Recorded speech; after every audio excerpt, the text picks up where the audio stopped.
Hi friends, എല്ലാവരുടെയും Onam shopping ഒക്കെ ഇവിടെ വരെയായി. അപ്പോൾ നമ്മളും ചെറിയൊരു ഷോപ്പിങ്ങിനായിട്ട് ഇറങ്ങിയതാണ് കേട്ടോ. നമ്മൾ പോയത് നെസ്റ്റോയിലേക്കാണ്. നെസ്റ്റോയിൽ എല്ലാ സാധനങ്ങളും അടിപൊളിയായിട്ട് സെറ്റ് ചെയ്ത് വെച്ചിട്ടുണ്ടായിരുന്നു. നമുക്ക് ആവശ്യമായ പൂവും പച്ചക്കറിയും പഴങ്ങളും എല്ലാം തന്നെ നെസ്റ്റോന്ന് തന്നെ കിട്ടിയിട്ടാണ്. നാട്ടിലേക്കാളും കൂടുതൽ ആൾക്കാർ പുറത്താണ് ഓണം ആഘോഷിക്കണതെന്ന് തോന്നും. എന്താ വെച്ചാൽ ഇവിടെ അടുത്ത മാസം ഓണത്തിൻ്റെ പരിപാടി ചില സ്ഥലങ്ങളിൽ നടക്കുന്നതായിട്ട് നമുക്ക് കാണാം. നാട്ടിലിപ്പോൾ ഈ മാസം കഴിഞ്ഞ് കഴിഞ്ഞാൽ ഓണത്തിൻ്റെ തിരക്ക് കഴിഞ്ഞു. ഇന്നിവിടെ നബി ദിനത്തിൻ്റെ അവധിയായിരുന്നു കേട്ടോ. അതുകൊണ്ട് തന്നെ കടയിൽ നല്ല തിരക്കും ഉണ്ടായിരുന്നു. ഇപ്പോൾ 2 ദിവസം അടുപ്പിച്ച് മുടക്കും നമുക്ക് കിട്ടി. അപ്പോൾ നമ്മൾ വീട്ടിലെത്തിയപ്പോൾ ഞാൻ ഉണ്ണിയപ്പം ഉണ്ടാക്കാനുള്ള മാവൊക്കെ സെറ്റ് ചെയ്ത് വെച്ചിട്ടുണ്ടായിരുന്നു. മോൻ കുറേ ദിവസമായി ഉണ്ണിയപ്പം വേണമെന്ന് പറയണു.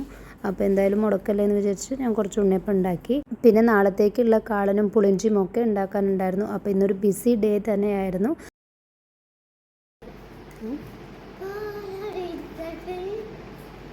എന്ത്